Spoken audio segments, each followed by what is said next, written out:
सैनिक टाकळी परिसरात ऊस पिकांवर पोक्का बॉयंग आणि चाबुक्कानी या रोगाचा प्रादुर्भाव। सैनिक टाकळी परिसरात प्रामुख्याने को 860-32 या जातीच्या ऊस पिकांवर पोक्का बॉयंग आणि चाबुक्कानी नावाच्या बुरशीजन्य रोगांचा प्रादुर्भाव झाला आहे आणि ज्यामुळे ऊसाच्या पानांना आणि देठांना मोठं नुकसान पोहोचलं आहे।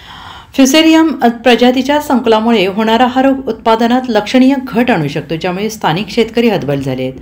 पोक्का बॉयंग रोगामुळे पाने पिवळी पडणे, सुरकुत्या पडणे, त्यासोबतच पाने वाळणे आणि लहान होणे, पानांच्या वरच्या भागावर पिवळे ठिपके असे परिणाम जाणवत आहेत। सततचा पाऊस, जमिनीतील ओलावा, बदलत्या हवामानाचा फटका ऊस पिकाला मोठ्या प्रमाणावर होत आहे। शिरोळ तालुक्यात यावर्षी जूनमध्ये मोठ्या प्रमाणात पाऊस पडला आहे, त्यामुळे जमिनीचा ओलावा कायम राहिला आहे। तालुका कृषी अधिकारी CB जांगळे यांनी ही माहिती दिली आहे।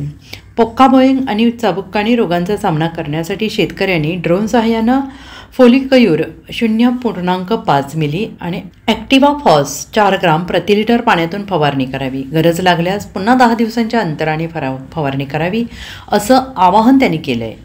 हा रोग प्रामुख्यानं हवेतून पसरतो, हवेच्या प्रवाहाद्वारे पसरतो। सिंचनाचे पाणी पावसाने देखील या रोगाचा प्रसार होतो। एकंदरीत या हंगामात पांढरी माशी, तांबेरा अशा रोगांशी सामना करत उत्पादन वाढवणं एक मोठं आव्हानात्मक काम झालेलं आहे। सर्वांना नमस्कार, मी तालुका कृषी अधिकारी चंद्रकांत जांगळे।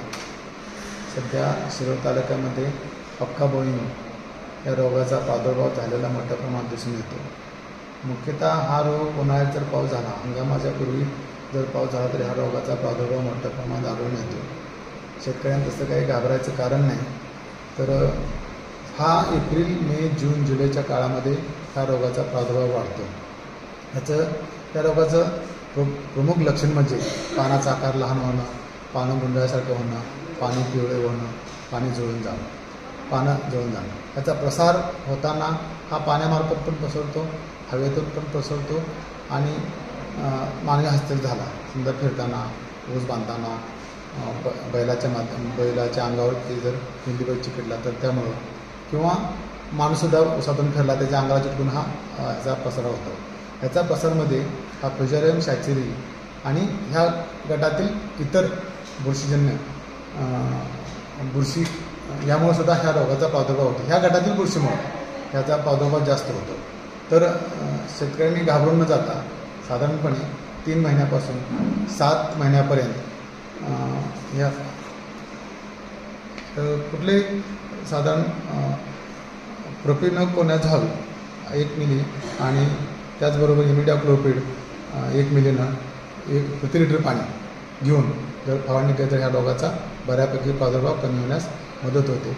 यामध्ये मिलीबग ज्यावेळेस ऊसाच्या पानातील हरितद्रव्याचं शोषण करत असतात त्यावेळेस त्याची जी विष्ठा असते त्या विष्ठेवर हा फ्युसेरियम गटातील बुरशी जास्त प्रमाणात वाढते, म्हणून शेतकऱ्यांनी फवारणी करणे शक्य आहे। ज्यांना शक्य आहे त्यांना पाठीवरची पंपानं फवारणी केलं तर चालेल, ज्याला फिरताच येत नाही, काय अडचण असेल तर ड्रोनच्या माध्यमातून सुद्धा फवारणी केलं तरी चालेल।